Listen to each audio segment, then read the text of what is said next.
Muy buenos días a los que se quedaron al seminario.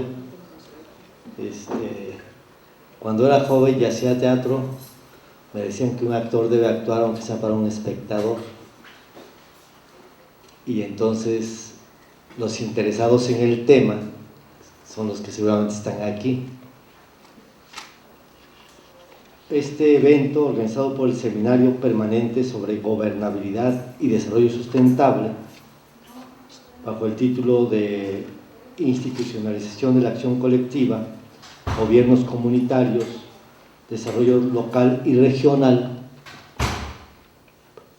ha tenido ya su primera mesa de 9 a 11 de la mañana y esta es la segunda mesa de trabajo. Entonces, en primer lugar, voy a presentar a quienes nos acompañan en esta sesión, que es, en primer lugar, la doctora Luisa Paré, aquí a mi lado izquierdo, el doctor Paul Hertz, que aquí viene subiendo, el doctor Eckhard Bueg, así se pronuncia, Buege, o Buege, ¿verdad? Buege. ¿Cómo se escribe? Es que luego los... y el doctor Erwin Stefan Otto. Los tres primeros son panelistas y el doctor Erwin es comentarista. Como ustedes observaron, los que estuvieron en la mesa anterior, pues se trata de un tema de nuestros días, un tema que bajo la propuesta del doctor Pablo González Casanova tiene que retomarse como uno de los grandes temas de las sociedades contemporáneas y debe abordarse de una manera no solo sino quizás transdisciplinaria, porque es un tema en el cual todas las disciplinas pueden converger. En este caso, para esta mesa, vamos a tener una visión fundamentalmente desde la antropología social. Vamos a iniciar esta mesa con la exposición de la doctora Luisa Paré. Sublevamos y cambiamos el cartel. Ah, ok. Ya me cambiaron aquí el orden, entonces la mesa me cambió. Ese es el ejercicio práctico de lo que teóricamente se está diciendo en estas mesas, ¿no? Ya hubo una rebelión aquí comunitaria y ya cambiaron el orden. Bueno, colectiva de dos, como diría Alberoni. Entonces vamos a iniciar con el doctor Eckhard Buege, que es doctor en etnología por la Universidad de Zurich, Suiza. Es investigador, tiene el nivel 1 del SNI. Bueno, aquí dice nivel 1, eso me pasaron, nivel 2, 3. Se quedaron en el currículum de hace 10 años seguramente, tiene el nivel 3. Es investigador titular C del Centro Regional del Instituto Nacional de Antropología e Historia de Veracruz, y su principal especialidad en estudios de etnología y antropología social. Su proyecto es patrimonio cultural y políticas públicas en comunidades indígenas. Entonces, él nos va a dar una exposición bajo esta cobertura de la mesa del seminario que estamos siguiendo. Le vamos a dar la palabra. Pues muchas gracias por invitarme. Realmente pues es un honor haber compartido ya con el doctor González Casanova sus palabras, haberlas escuchado, y en realidad pues el tema es importante en el sentido, y quisiera yo de una vez, no sé si pueden poner mi ponencia. El tema yo diría que es importante en el sentido de darle otro sentido a las palabras que nos convocan.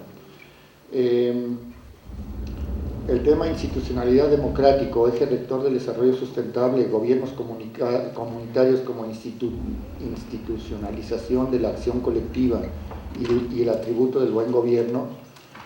Yo como antropólogo lo cambiaría porque esa es la ponencia que quiero dar.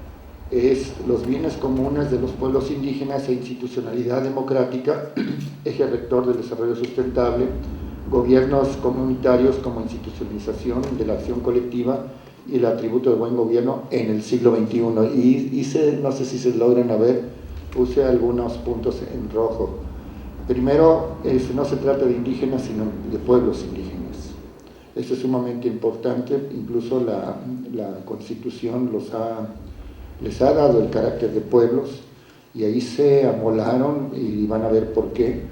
Porque, bueno, salvo la cuestión judía discutida en el siglo XIX, pues prácticamente no hay pueblos sin territorios propios, o por lo menos habría que incluir en la discusión, cosa que vamos a ver cómo se desarrolla en México.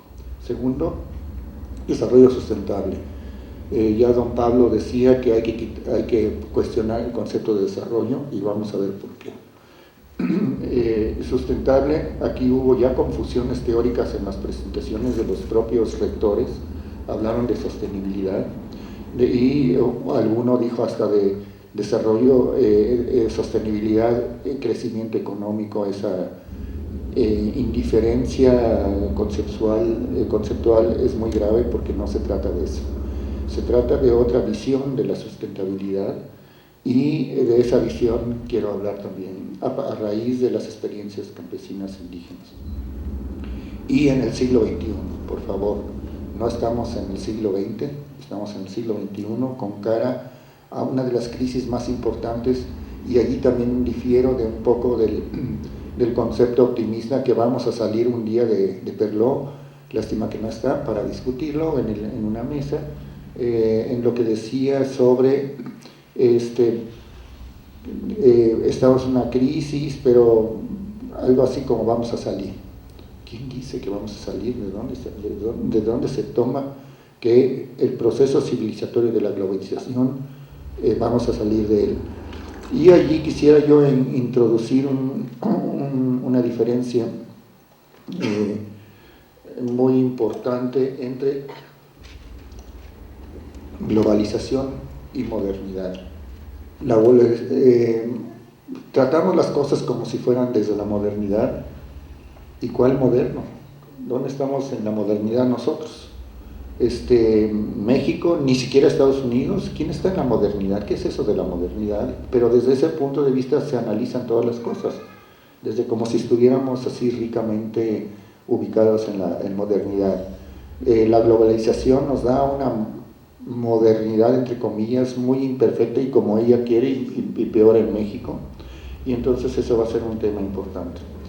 En la introducción se decía un poco que es desde el punto de vista de la antropología, pero hoy en día ni antropología, ni sociología, ni economía, ni psicología, ni medicina se puede soslayar.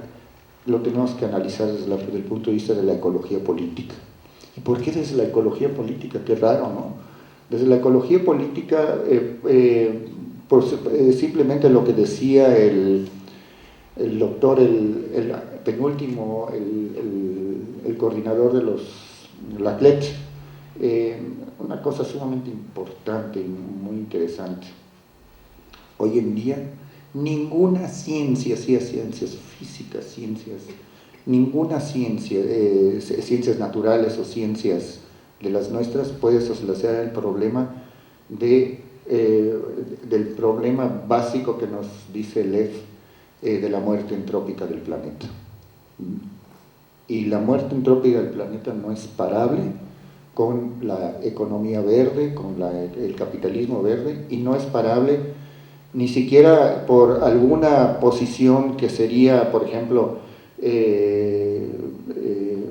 ya el reconocimiento, por ejemplo, de Stern, el famoso informe Stern, que el cambio climático constituye el mayor fracaso del mercado jamás visto en el mundo, e interactúa con otras imperfecciones del mercado. Es decir, lo que dijeron los directores, uno de los directores dice, El mercado no, el santo mercado no soluciona nada, pero tiene un problema muy importante. Y lo estamos viendo de una manera impresionante, que es el santo mercado. ¿Qué es lo que genera? El santo mercado genera, más bien en términos científicos, y aguas UNAM, en términos científicos, la tecnociencia y no la ciencia en sí. Y la tecnociencia siempre tiene algo detrás, véase el proyecto Manhattan, véase los transgénicos, siempre algo detrás. Y la tecnociencia, y eso lo digo con Habermas directamente en su libro famoso Técnica y Ciencia como Ideología, lo digo con todas sus palabras. La tecnociencia es uno de los elementos más importantes que lleva a la muerte entrópica, le da fundamento a esta muerte entrópica del planeta hasta ahora, como lo está definiendo, si no cambiamos la racionalidad económica, y lo diría con Lev, y ahí dejo esta introducción en ecología política, porque si no voy a llevar más tiempo, lo digo con Lev. Tenemos que cambiar hoy en el siglo XXI, ante la muerte entrópica del planeta, la racionalidad económica. Tenemos que irnos hacia la racionalidad ambiental. No hay otra salida. No hay otra salida. Poner al comando la racionalidad ambiental, pero en este sentido, el proceso civilizatorio, y también lo digo con Lev, hace un análisis mucho más complejo que lo voy a decir aquí. La racionalidad ambiental tiene un elemento sumamente importante, que no es desde los centros de producción científico y desde los centros como están estructurados ahora, no es de estos centros que se va a plantear la solución, no es de la economía verde que se va a plantear en la solución, sino Lev plantea, y ahí me gustaría platicar un poco más con él, qué es lo que piensa, en las pluriepistemologías, la pluriculturalidad, las otras visiones, vamos a decirlos así, como dice Bonaventura Sousa, desde el punto de vista de las otras, de esta línea que él nos plantea. ¿Desde qué punto de vista podemos plantear por lo menos la resistencia a esos procesos? Y lo digo realmente con Gramsci, pesimismo en la razón y optimismo en el corazón, porque los procesos irreversibles, como nos lo dice Georgescu Rögen, son fuertes. Pero rápidamente, que me voy a pasar en esto y no voy a llegar a mi ponencia. Segundo, no podemos ubicar nada sin ubicarnos directamente en la disputa por el país, en el neoliberalismo. Estamos en una disputa brutal en el neoliberalismo, y en especial en los territorios indígenas y en la agricultura campesina indígena, especial en los campesindios, como dice Armando Bartra en un artículo muy bonito. Los territorios y la nueva territorialización es la disputa. ¿Y cuál es la nueva territorialización en nuestro país y en América Latina? Y esto vamos a verlo muy pronto. Bien, la disputa acompaña directamente la crisis ambiental. Esto es una tesis central. Y ahora, bueno, en el siglo XXI, el TLC, donde en realidad lo que significa el TLC es imponernos las ganancias, o sea, sacar las ganancias de 500 empresas y no más, y el desarrollo social no avanza. Pérdida de soberanía y autosuficiencia alimentaria. El 92% de las semillas, control de semillas del maíz comercial en México, país de origen, 92%, ese 92% está en 4 empresas. ¿Qué es eso? Bueno, un poco menos, pero está en 4 empresas.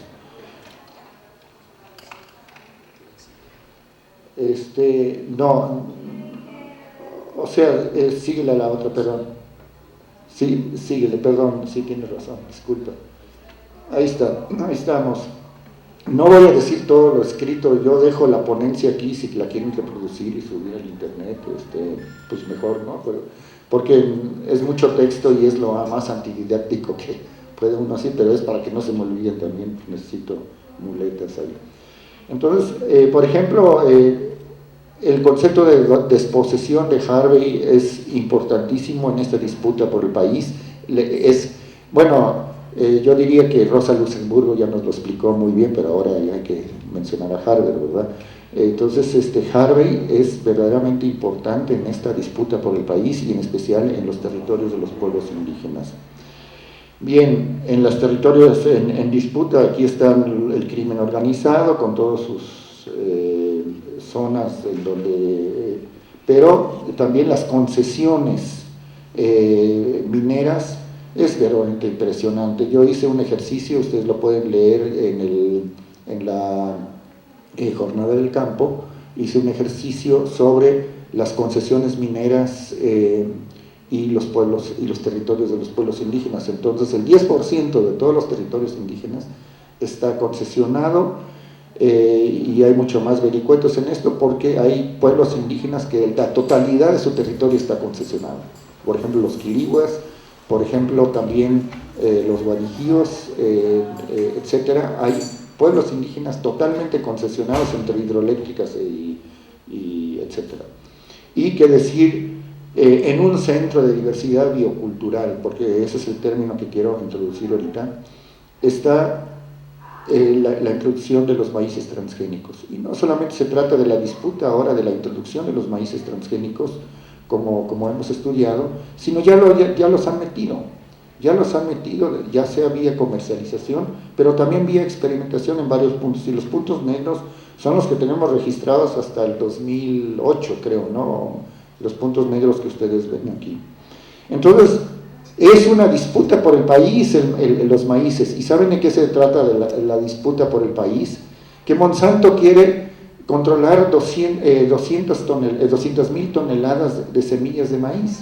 Y quien controla, como dice Kissinger, el sistema alimentario, los siguientes, por favor.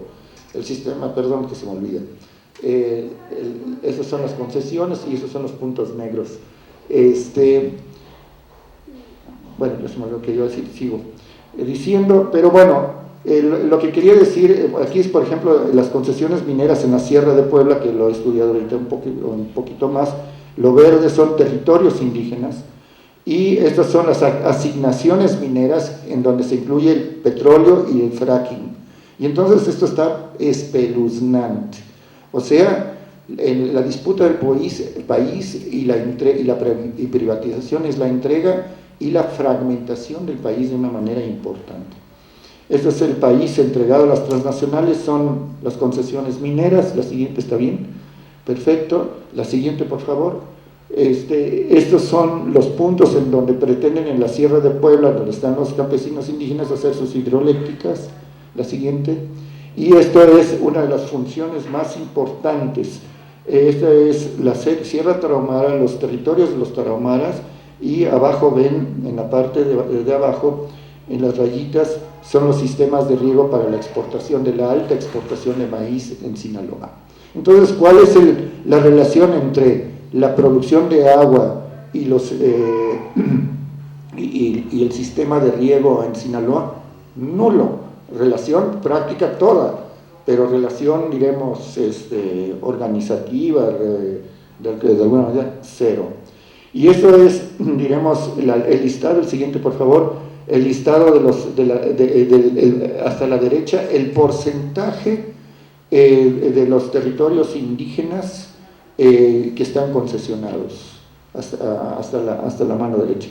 Bueno, dicho esto, entro a un tercer punto. ¿Qué fregados son los indígenas en México? Pues resulta que los indígenas en México no son los mismos que los indígenas en otra parte del mundo, más que en una cosa importante. Los indígenas a nivel mundial, los campesinos indígenas a nivel mundial, esto es sumamente importante. Si dibujáramos las franjas intertropicales, son los que han generado el sistema alimentario mundial. Son los que han generado el sistema alimentario mundial. México simplemente tiene el 15.4% de las especies que del sistema alimentario mundial provienen de los pueblos indígenas y comunidades campesinas, y principalmente cuando hablamos de pueblos indígenas el 15% es todavía una cifra incorrecta, porque a nivel mundial el primer producto es el maíz. A nivel mundial ya rebasó el arroz en términos de cantidad de producción, etc. Entonces, el legado de los mexicanos, de los indígenas mexicanos, y el bien común que debemos de incorporar a la discusión es la agrobiodiversidad y este patrimonio biocultural.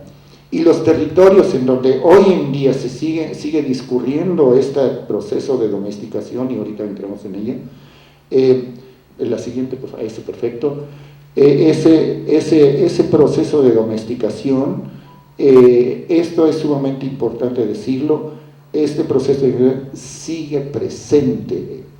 El proceso de domesticación, y hay que decirlo en una sola voz, y diversificación genética, sigue presente en territorios de los pueblos indígenas, en donde el sistema milpa, un poco ya deteriorado, es el sistema más importante que generó el 15% de todas las especies del sistema alimentario mundial.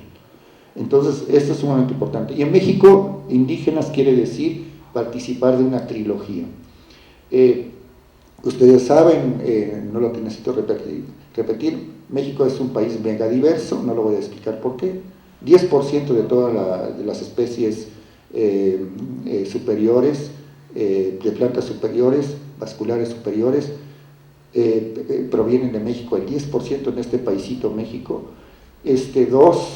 Tenemos una diversidad cultural impresionante, son 11 familias con 68 agrupaciones, con 364 variantes lingüísticas. Hay que extirpar de nuestro vocabulario el concepto de dialectos, son lenguas distintas que no tienen inteligibilidad, por lo menos en 364 variantes lingüísticas. Pero eso es una discusión aparte. Y en esta megadiversidad biológica hay un fenómeno básico que está ahorita de repente otra vez en el tapete de la discusión, que es la agrodiversidad en disputa. Y esta agrodiversidad en disputa de por lo menos 100 productos conforman, aguas economistas, conforman el 30% del PIB mexicano, el PIB agrícola mexicano. Esta agrodiversidad mesoamericana, el 30% del PIB mexicano. Sigo rápidamente. O sea, nosotros todos denostamos un poco el artículo 2 de la Constitución, y sí tiene muchas fallas, pero tiene 2 o 3 cosas que sí vale la pena enfatizar. Primero, país multicultural, pueblos indígenas y libre determinación y autonomía. Y ya no voy a seguir. ¿Autonomía sobre qué? Y entonces tenemos que entrar otra vez, el siguiente por favor, sí, tenemos que entrar en el tema de territorios. Y efectivamente la División Mundial del Trabajo genera nuevos territorios. Por ejemplo, el territorio unido de la soja, que es Brasil, Argentina y etcétera, así lo dice Singenta, la Nación Unida de la Soja. Aquí tenemos territorios indígenas, y no quiero demostrar lo que lo pueden leer en mi libro, cómo lo construyo.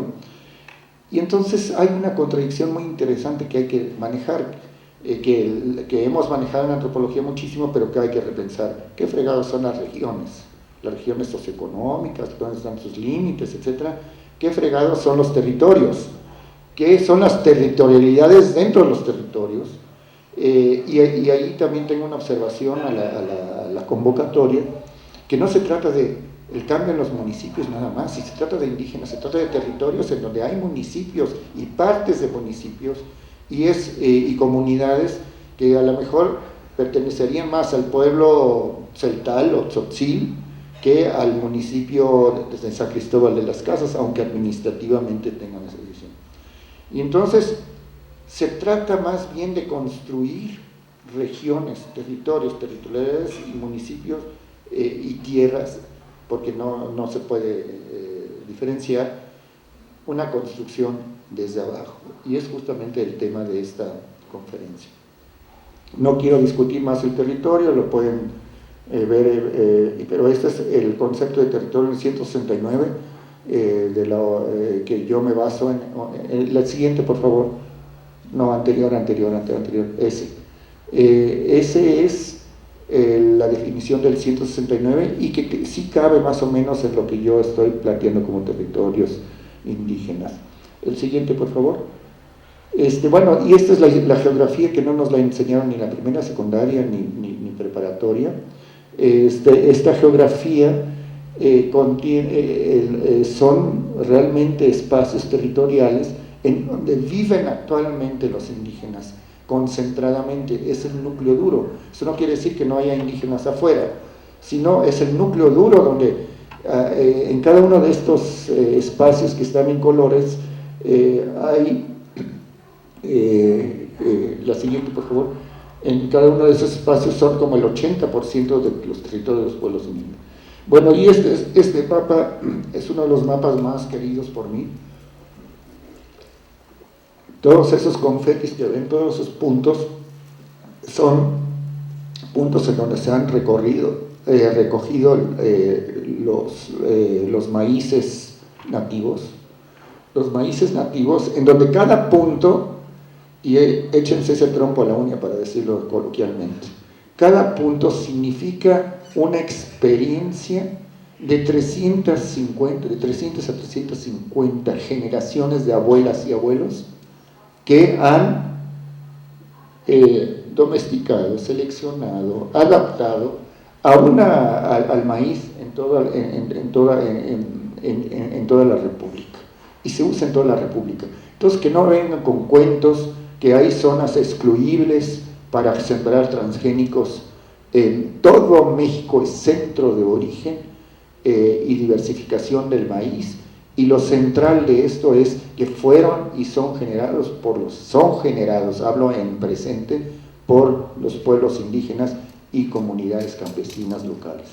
Bien, el sistema alimentario mexicano, y hablando de las bosques de selva, bosques y selvas es también muy importante. El 40% de bosques y selvas están en manos de los indígenas, y en la propiedad social es el 60%, no el 80% como dice Sarucán, y son como 18 millones de hectáreas. Entonces tenemos unos territorios muy interesantes para trabajar nuestra autonomía. Conclusiones. ¿Por qué es importante la defensa de los territorios de los pueblos indígenas, comunidades campesinas para México y el mundo? Primero, el patrimonio biocultural de las comunidades y ejidos es vital para las economías locales, regionales y nacionales. Sus distintos componentes garantizan la salud ambiental, soberanía alimentaria, eso yo lo enfatizo de tres, y el conocimiento y tradiciones milenarias son parte de los saberes que hoy en día se reproducen y que generaron esa riqueza genética que nosotros estamos disfrutando. Y el llamado desarrollo, yo quiero quitar la palabra ya, desarrollo sustentable, quiero poner sustentabilidad, no pasa por los mecanismos del capitalismo verde que nos quieren imponer. Bien, el tema es también con el concepto de autonomía, es la siguiente, sí. Y aquí quiero introducir el concepto de patrimonio biocultural y el control de los territorios y las territorialidades. Así se resuelve el problema de que hay muchas comunidades sensibles que se organizan de manera distinta, pero que están en un mismo territorio, vamos a decir así, o en la Sierra de Juárez. Y hemos visto distintas aproximaciones a lo colectivo, o distintas aproximaciones al bien común, o a los bienes colectivos. Y tenemos varias aproximaciones, no solamente las zapatistas, sino tenemos desde hace muchos años, por ejemplo, en la Sierra de Juárez, el manejo forestal de la forestería comunitaria, que es muy interesante, que su atributo importante es el control de las asambleas comunitarias. Segundo, hay sistemas agroecológicos alternativos que no están en territorios zapatistas, pero que se han desarrollado y los zapatistas quieren impulsar de una manera interesante. La defensa de las semillas nativas es parte de la defensa de la soberanía alimentaria, pero también del sistema campesino indígena de producirlas y también sobre todo, de los sistemas alimentarios locales. Y los sistemas alimentarios locales, es algo sumamente importante para no solamente la soberanía alimentaria, sino también para combatir todo lo que la agricultura industrial nos ha impuesto, que es todo el rollo de la alimentación chatarra y la alimentación industrial. Y el proceso contra el crimen organizado de las autodefensas, de las autodefensas, que no, ahí está medio chicle, pero no así en las policías comunitarias, genera realmente otros procesos colectivos de apropiación del bien común y del no buen vivir, pero sí de la defensa en contra del mal vivir. Y bueno, ahí están los sistemas de cooperativas, bancos alternativos, un control de financiero local, y la palabra clave es cómo impulsamos en esta propuesta que se hace aquí en la facultad los desarrollos endógenos regionales. Es una palabra clave, desarrollos endógenos regionales. Bien, y finalmente quisiera yo hablar, no sé, ya no quiero seguir abusando de mi tiempo, de la escuelita. Luisa y yo tuvimos la ocasión de ser invitados por el doctor González Casanova, por el querido don Pablo. Fuimos invitados a participar, le sugirió que nos invitaran a la escuelita y nosotros participamos en una escuelita muy sui generis, la que se quedó en San Cristóbal. Nos fuimos a las comunidades. Y quisiera yo expresar un poco ahora sí desde el corazón, mis sentimientos alrededor de la escuelita, que tiene que ver con el tema, que es, primero, 3 hombres, 3 maestros y 3 maestras, y los maestros son de origen campesino, evidentemente cuadros del EZ, pero estrictamente la división hombres y mujeres. Entonces eran, los maestros y las maestras está fácil, porque eso lo dice el español, pero había todo un nuevo lenguaje sumamente importante. Lo que más me impresionó, así desde el corazón, porque nos pusieron a compañeros, compañeras zapatistas junto a nosotros, a cada quien de los asistentes, y lo lindo de esta experiencia fue que desde la base te presentan la filosofía práctica y te presentan el proyecto zapatista, que hay un proyecto zapatista, y esa es una diferencia muy importante con lo que ustedes están planteando, o lo que faltaría en el planteamiento de la convocatoria de esto, es el proyecto regional, o el proyecto local, o el proyecto territorial de los distintos grupos sociales que viven ahí. Por ejemplo, las policías comunitarias tienen el proyecto de sacar por lo menos a los malandrines de su zona, y lo han logrado. Pero esto ahí le faltan aretes que yo desconozco, a lo mejor los tienen, y el más completo, expresado desde la conciencia de tal campesina y del tal campesino, indígena o no, sobre su territorio. Segundo, el control territorial. El control territorial es un concepto muy interesante que para ese proyecto, para las prácticas colectivas, para solucionar en todos los ámbitos las cuestiones de la vida, y pongo de la vida, acceso a la tierra, cuestión de sembrar, financiamientos, cooperativas, o sea, de la vida. Podría decir, esa es una visión corporativa del asunto, puede ser que sea corporativa, pero es en otro punto que a mí me conmovió muchísimo, en la resistencia, porque ahí, pues la resistencia es uno de los conceptos más importantes de construir la cuestión. Y lo que también me interesó muchísimo y que creo que no solo es rollo ahí de la escuelita, es cómo se construye el gobierno desde abajo. Y ellos hablan de 3 instancias de gobierno, yo hablaría de 5, que serían las comunidades, los municipios revolucionarios o los municipios zapatistas, las juntas del buen gobierno, y el cuarto en nivel de gobierno, que es integrar todo, son los caracoles, porque un caracol se diferencia en sus políticas territoriales con el otro caracol. Y entonces esto genera proyectos, matices de proyectos distintos. Y el quinto nivel, que no lo dicen, es el SECRI, el Ejército Zapatista en sí, que tiene un nivel de ombudsman. ¿Qué quiere decir eso? De que va a las comunidades y entonces revisa la transparencia, revisa los mecanismos de si hay mecanismos correctos de toma de decisiones, etcétera, etcétera. Hay como un espejo, un ir y venir entre la dirección, etcétera. Un cambio de lenguaje, las jóvenes y los jóvenes, estricto, una ley de las mujeres, discutida por las mujeres, para las mujeres, dentro del devenir del gobierno. Esto me conmovió muchísimo, porque eso no lo vi desde abajo, desde los campesinos, desde la utopía campesina. Yo lo vi en la pequeña burguesía, o como se llama en los terrenos de nosotros, pero eso no lo vi, no lo veo tan desarrollado para nada en otros lados. Luego, los cambios de paradigma de relacionarse con los otros. El siguiente, por favor.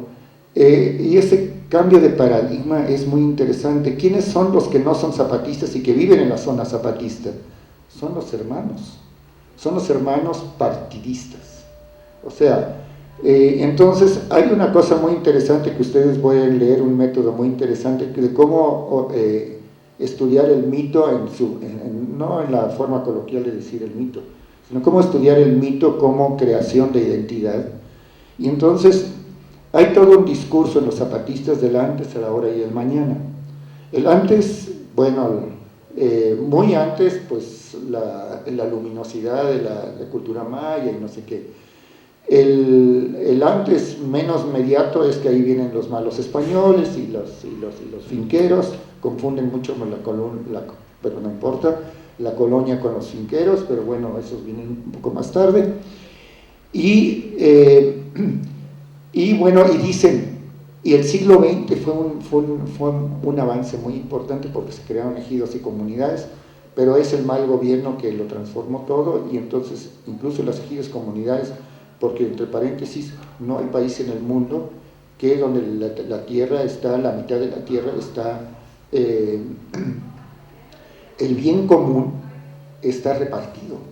Y por cierto, los ejidos y comunidades, por lo menos formalmente, 70% de los ejidos y comunidades están organizados en bien común. Entonces, bueno, ¿dónde está en nuestra reflexión las tierras y el bien común en este tipo de cuestiones? Entonces, hay un antes, ahora y el mañana. Y el mañana, ¿saben lo que más me conmovió? Porque yo estuve ligado un poco y acompañé los primeros años de la Revolución Sandinista. Ellos mandaban a un futuro el correr de la leche y de la miel, como decía Tomás Borges, parafraseando la Biblia. Y entonces los zapatistas, me llamó la atención que la felicidad está ahora. O sea, su planteamiento de felicidad no está en el mañana, sino está en el ahora. Y esto no lo he visto en ninguna revolución, en ningún proceso nuevo. Claro que tienen dificultades, que están armando la cosa y que tienen y la defensa como Asterix frente a los romanos. Ahí está el territorio y el afuera y el adentro. El afuera y el adentro tiene nada más 2 categorías básicas: el mal gobierno y el buen gobierno. El adentro, el mal gobierno afuera. Y es una forma didáctica para decir lo que queremos construir no es el mal gobierno, sino el buen gobierno. Y construyen un sistema jurídico no punitivo, sino educativo, de una manera, por lo menos de lo que nosotros vimos, sensacional. Entonces, finalmente, final de los finales, tenemos que construir paradigmas alternativos no solamente de la acción común, basadas en la acción colectiva y el gobierno democrático de los bienes comunes en territorios de los pueblos indígenas, porque es mi tema, pero esto no solamente se refiere a los pueblos indígenas, ahí es... entonces hay un último tema que quiero señalar, un último, los actores de la resiliencia. Ante la crisis ambiental y civilizatoria, ¿quiénes son los actores de la resiliencia? ¿Cómo se construye un proyecto del buen vivir, que no es el proyecto consumista, y que no es como ya en Bolivia, que ya ha dividido en muchas interpretaciones? ¿Cómo se construye esto con los actores de la resiliencia? Y bueno, es un buen tema cuando hablamos de los pueblos indígenas. Pues la autonomía vamos a la última, nos saltamos todo, vamos a la última, última, esta. Pues muchas gracias.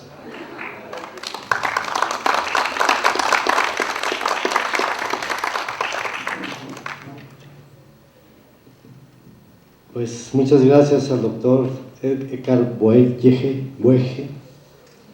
Le vamos a dar la palabra ahora al doctor Paul Hersch.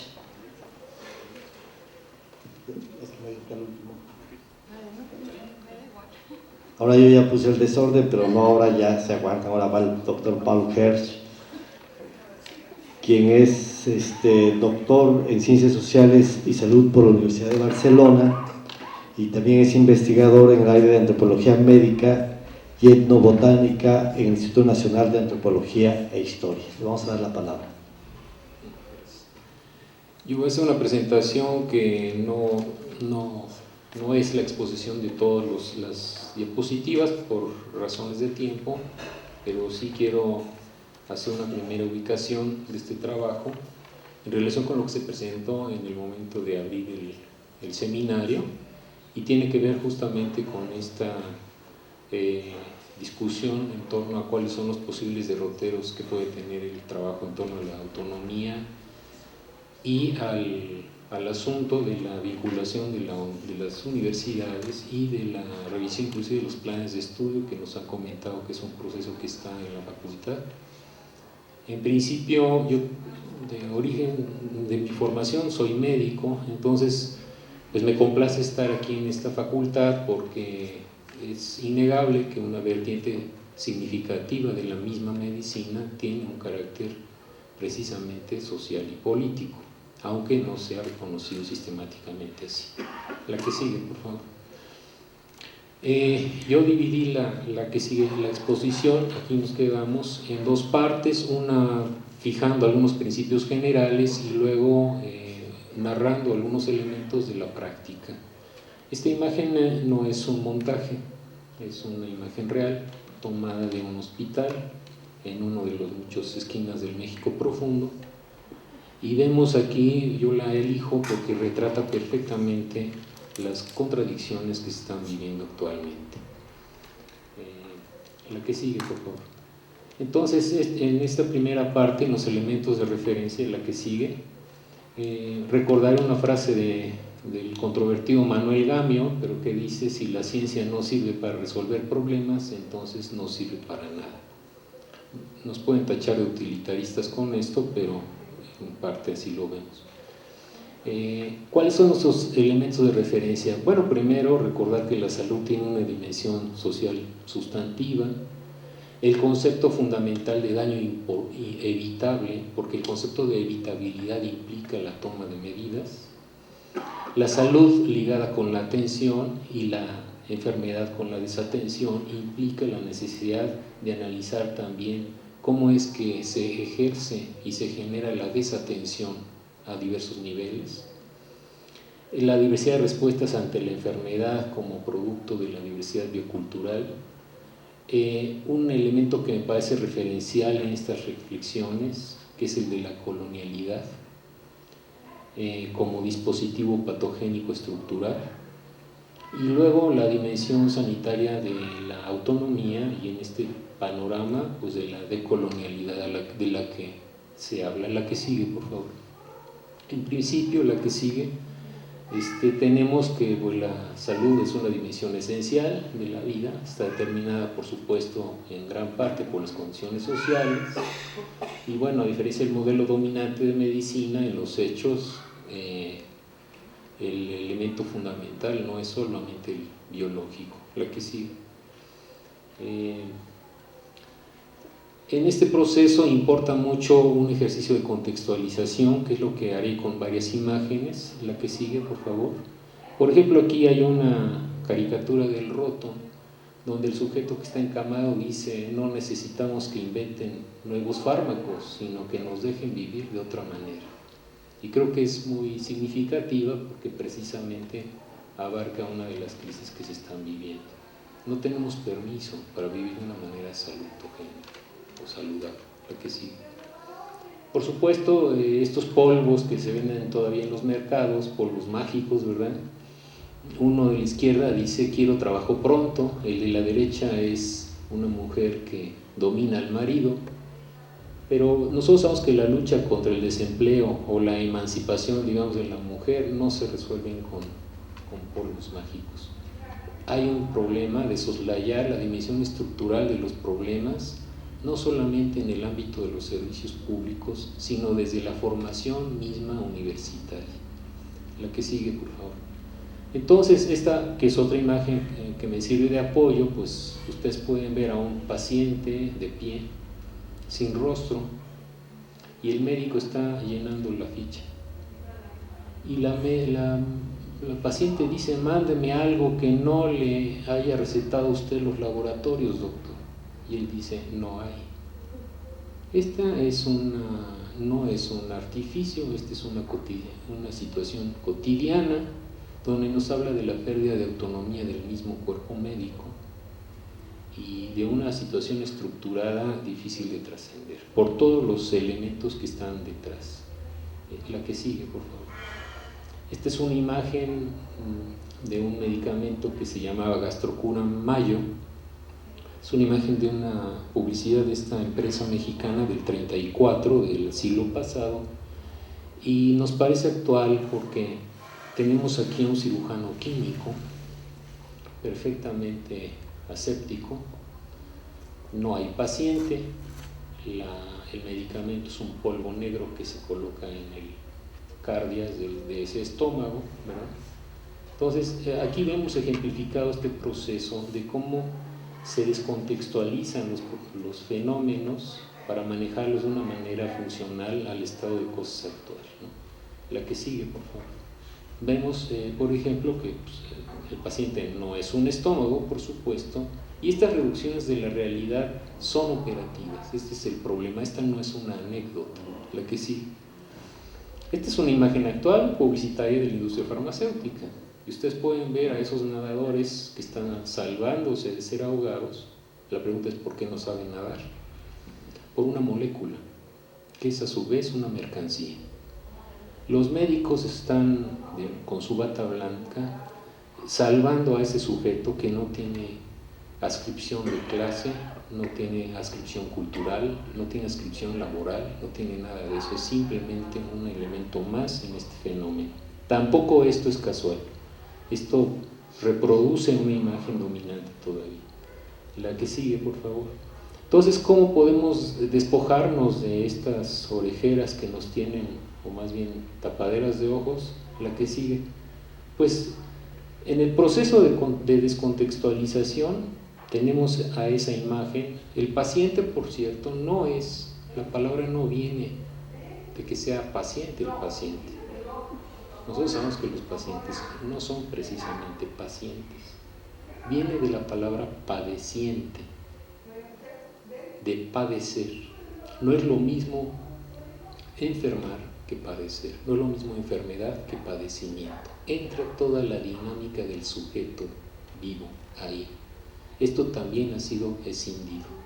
La que sigue.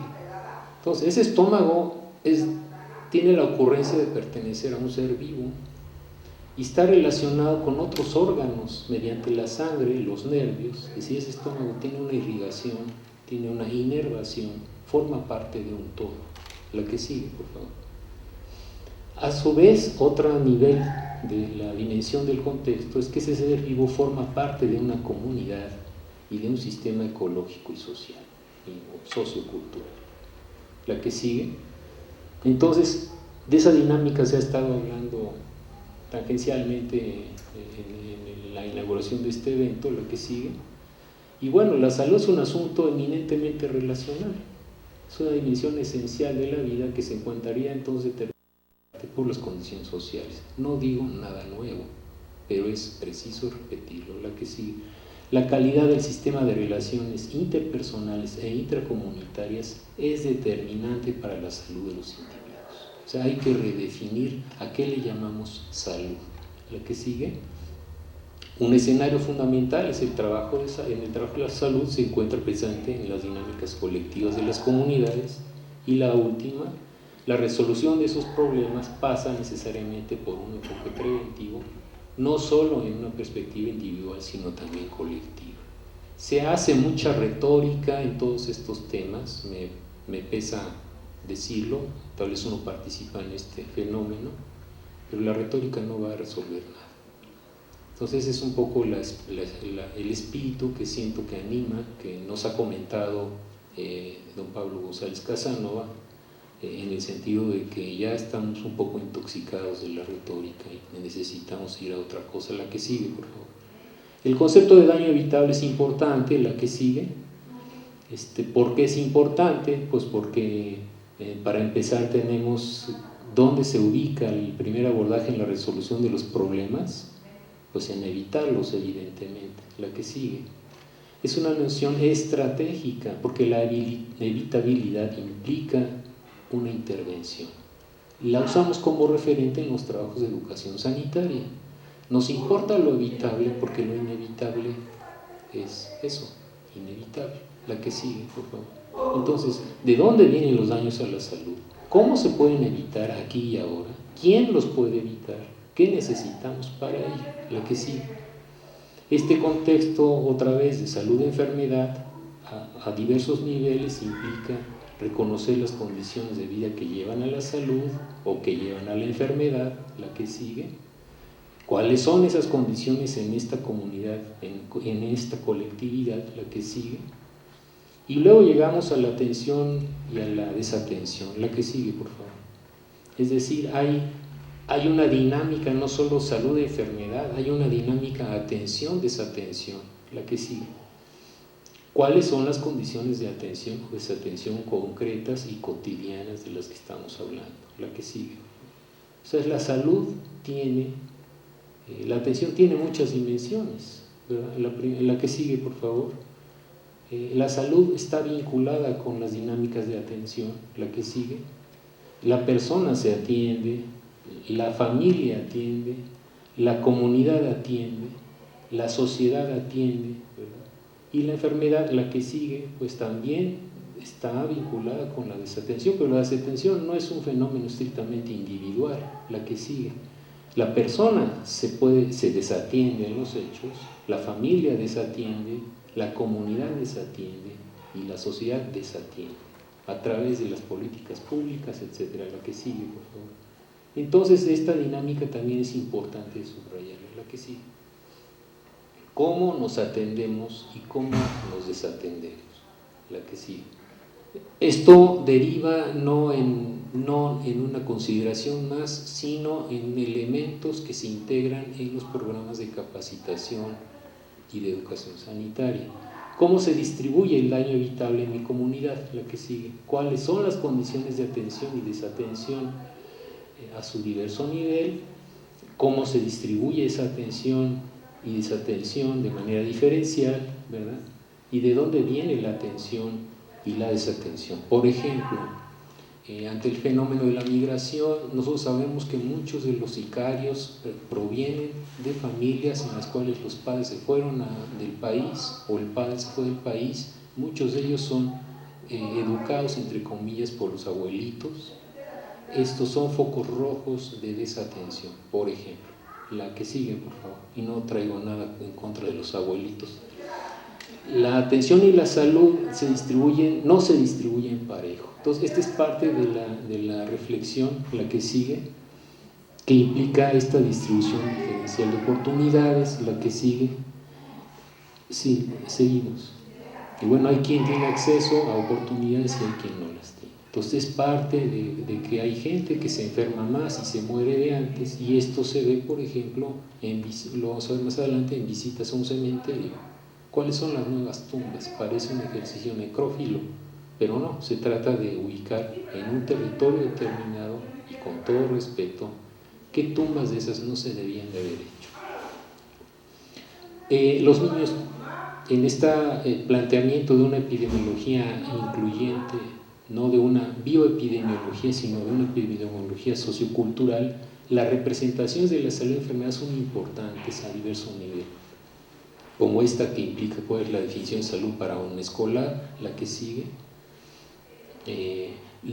Un lactante afectado de una enfermedad que no está en la clasificación nosotáxica biomédica, que es el tlasol, que es una enfermedad de raigambre en agua, la que sigue. Y la importancia de adscribir el trabajo de salud a procesos sociales. Esto también es fundamental, como un elemento que se coloca en función de esos procesos y no pretende simplemente avasallarlos, la que sigue. Este es un ejemplo del trabajo de análisis a través de ejercicios como cuáles son los árboles, las raíces de los árboles de la enfermedad, la que sigue. Y bueno, en esta metáfora, pues las raíces no se ven, pero son determinantes para que el árbol tenga hojas, tenga frutos. Las hojas serían las enfermedades, y un buen médico pues puede llegar y quitar muchas de esas enfermedades, pero lo que puede hacer en realidad es podar el árbol, porque no incide a nivel estructural. La que sigue, por favor. Las dinámicas implican que, bueno, pues la lectura de estos asuntos no es inducida, simplemente cuáles son las causas que implican las enfermedades, es el ejercicio de la causa, la que sigue. Las diversidades de respuestas ante la enfermedad, la que sigue, por favor. Me voy a ir un poquito más adelante. No hay una sola medicina, hay diversas maneras de responder ante la enfermedad. Esto no me quiero detener tanto en ello. La que sigue, por favor. La que sigue, que tiene que ver con esta instrumentación económica y política de las necesidades humanas, y que no es solamente en el campo, evidentemente en el campo de la salud. La que sigue. La diversidad de modelos médicos que refleja la propia diversidad cultura del país, la que sigue. Vamos más adelante. Y bueno,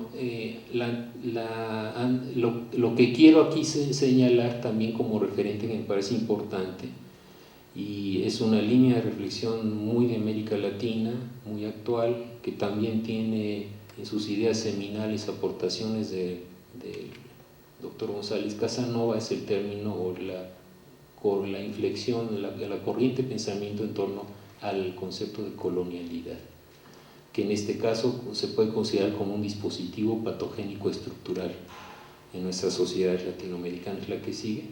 O sea, nosotros sabemos que hubo una irrupción violenta que implicó una tragedia demográfica importante en el siglo XVI y después, y llegó de ahí viene toda una época de lo que es el fenómeno del colonialismo, ¿no?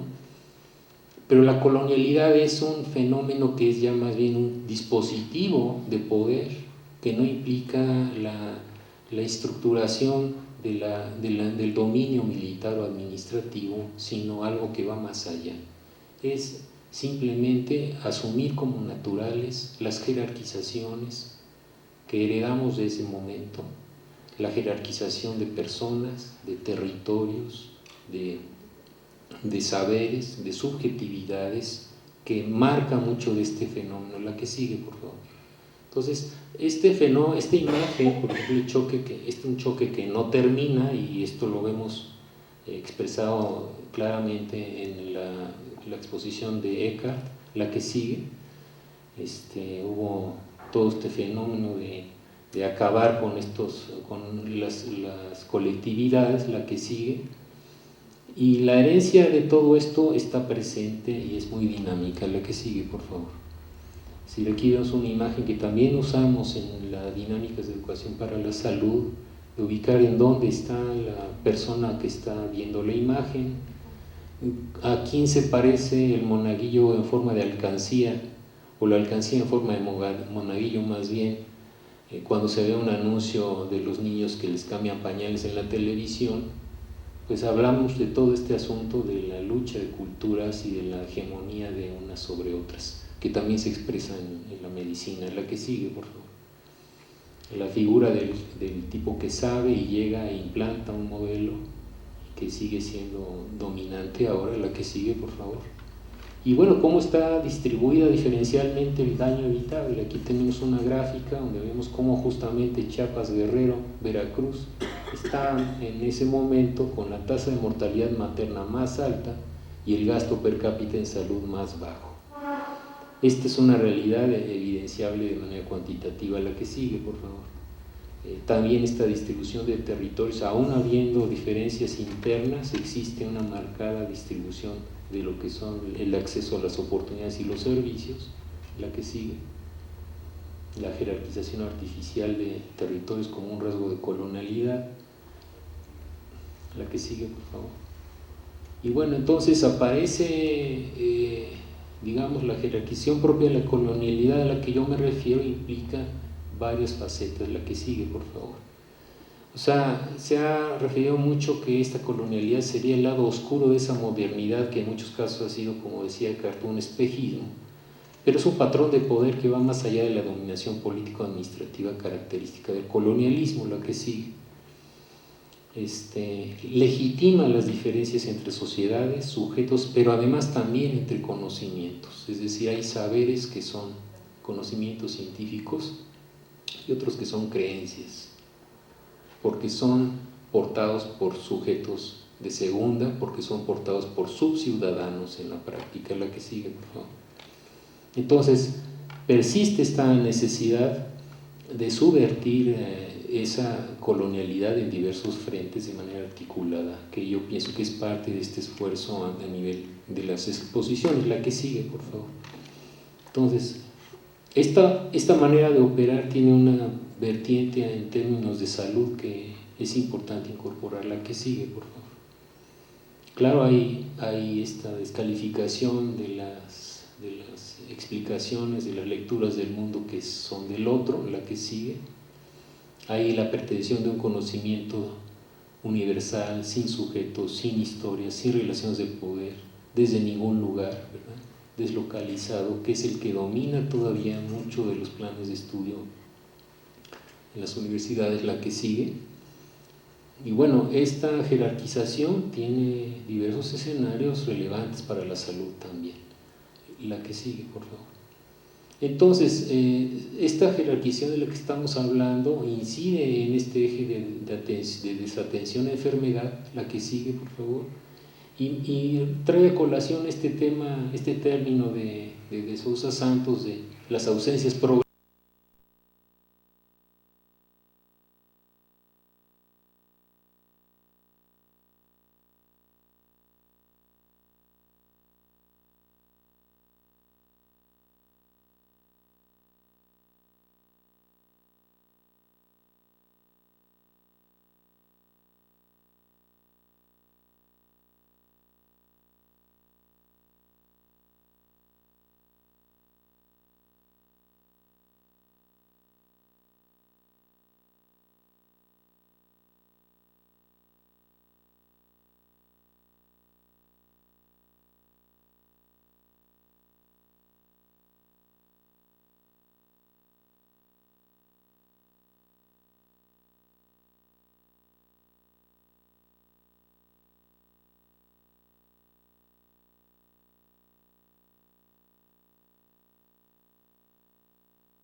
comunitarios, gobiernos municipales, gobiernos regionales. Me puse a comparar con lo que les voy a platicar más adelante en la experiencia propia.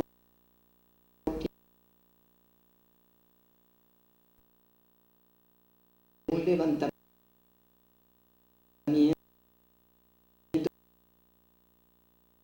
y condiciones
¿cómo lo vamos a lograr esto?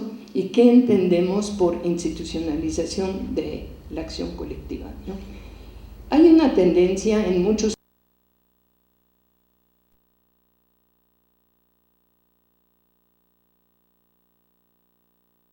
organizativas, otras formas de representación, democracia participativa, representación participativa, un rechazo a cualquier forma de gobierno, de partidos, incluso en muchos sectores, por una pérdida de credibilidad. Entonces hay mucha creatividad, hay mucha